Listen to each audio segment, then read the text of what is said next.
Hi everyone and welcome back to the channel. So today we're going to be replacing the two Salmon pink relays that control the roof hydraulic motor on the E89. Okay, so the part you need, here it is part number 12631742690, and I brought this as a genuine pair from a genuine dealer on eBay.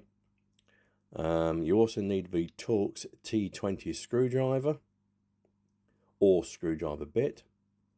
So first of all, we want to open the boot, move the partition forward, and then remove the carpet floor section. Okay, so you got the pump housing down the bottom here next to the battery underneath this foam rubber section.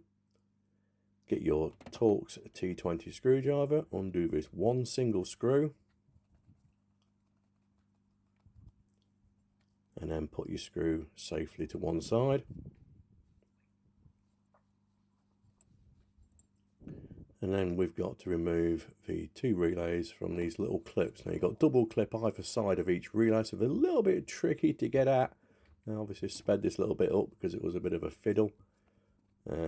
Take that out. Take note of which way around those pins go into the holes as you take the relay out, and then simply exchange your relay.